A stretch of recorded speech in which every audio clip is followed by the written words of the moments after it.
당신이 설악산의 아름다운 바위 능선을 걷고 있을 때 발밑에 작은 돌 하나가 살짝 움직인 순간 모든 것이 달라질 수 있다는 사실을 아십니까? 대한민국은 정말 등산을 사랑하는 나라입니다. 주말마다 설악산 공룡능선과 북한산 인수봉, 지리산 천왕봉에는 다양한 등산복을 입은 사람들이 모여들어 활기찬 모습을 보입니다. 산은 우리에게 휴식과 활력을 주는 소중한 공간이지만 한 번의 작은 실수도 놓치지 않는 자연의 법칙이 존재한다는 점을 잊지 말아야 합니다. 오늘 우리는 설악산 같은 한국의 산에서 예상치 못한 상황이 발생했을 때 우리 몸과 마음속에서 일어나는 생물학적 변화를 과학적으로 살펴보면서 그 원리를 이해하고 실질적인 대처 방법을 함께 알아보겠습니다. 이것은 단순한 정보가 아니라 여러분의 산행을 더 안전하고 즐거운 경험으로 만들어줄 생물학적 통찰의 시작입니다. 상상해 보십시오. 설악산의 가파른 바위지대를 오르고 있는데 눈앞에 동해의 푸른 바다가 펼쳐지고 기분 좋은 땀이 흐릅니다. 그런데 발밑 화강암 조각이 살짝 어긋나는 순간 평소에는 들어보지 못한 소리와 함께 몸이 순간적으로 중심을 잃습니다. 찰나의 시간입니다. 그 후 찾아오는 고요함 속에서 산행은 여전히 즐거운 여정이지만 이제는 몸의 자연스러운 반응을 잘 이해하고 대처해야 하는 순간으로 바뀝니다. 이러한 상황에서 가장 먼저 영향을 받는 곳은 다친 부위가 아니라 바로 우리의 뇌입니다. 평소에는 전두엽이 합리적인 판단을 도와주지만 갑작스러운 변화가 생기면 편도체가 빠르게 반응합니다. 심리학에서는 이것을 정서적 하이제킹이라고 부르는데 뇌가 생존을 우선시하며 에너지를 근육과 심장으로 집중시키고 이성적인 판단을 잠시 조절합니다. 많은 분들이 이때 정상성 편향에 빠져 상황을 가볍게 여기기 쉽습니다. 하지만 과학적으로 이 순간을 잘 인지하는 것이 중요합니다.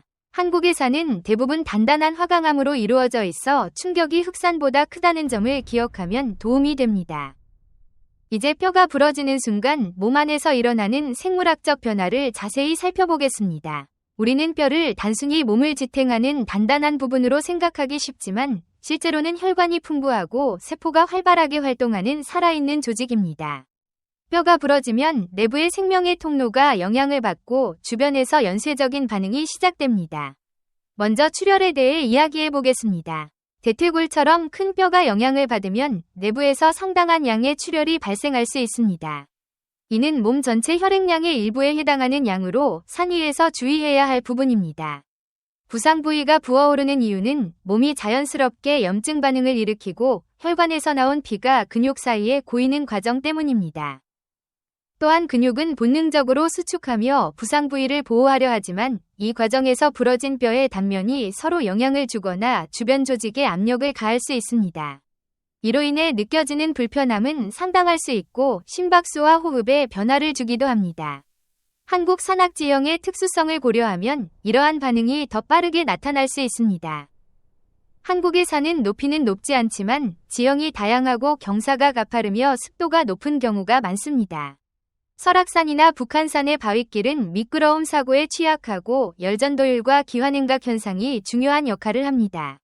부상을 당해 움직임이 제한되면 신진대사가 떨어지는데 땀에 젖은 옷이 체온을 유지하는 데 영향을 줄 수 있습니다. 물의 열전도율은 공기보다 훨씬 높기 때문에 젖은 상태에서 오래 있으면 체온 변화가 생길 수 있습니다. 또한 계곡과 능선의 온도 차이가 크기 때문에 사고 위치에 따라 습한 공기나 바람이 추가적인 영향을 줄 수 있습니다. 이러한 환경 요인을 미리 이해하면 상황을 더 잘 관리할 수 있습니다. 사고 직후 일부 분들은 불편함을 크게 느끼지 못하고 움직여 보려 할 수 있습니다. 이는 뇌에서 분비되는 엔도르핀과 아드레날린의 자연스러운 작용으로 야생에서 생존을 위한 진화의 결과입니다. 하지만 이 순간이 오히려 중요한 때라는 점을 기억해야 합니다. 통증이 지연되는 동안 무리한 움직임은 상황을 더 복잡하게 만들 수 있으므로 주변 장비를 활용해 부위를 안정적으로 고정하는 것이 현명합니다. 이제 고정의 과학적 원리를 자세히 알아보겠습니다. 골절 상황에서 중요한 것은 부상 부위의 위아래 관절을 함께 고정하는 것입니다. 왜냐하면 우리 몸의 근육은 여러 관절에 연결되어 있기 때문입니다. 종아리뼈가 영향을 받았다고 가정해 보십시오. 발목과 무릎을 자유롭게 두면 근육의 움직임이 부러진 부분을 지속적으로 자극할 수 있습니다. 따라서 관절을 고정함으로써 근육의 동력을 차단하고 안정성을 높이는 것이 핵심입니다. 한국 등산객들이 자주 사용하는 장비를 활용한 실전 방법도 유용합니다. 등산 스틱은 길이를 조절해 붕옥으로 활용할 수 있고 가볍지만 강성이 뛰어납니다. 등산화는 발목 부위에 자연스러운 압박을 주므로 억지로 벗기지 않고 끈을 적절히 조여 유동성을 줄이는 것이 좋습니다. 여분의 옷이나 토시는 스틱과 피부 사이에 완충 역할을 해 압력을 분산시켜줍니다.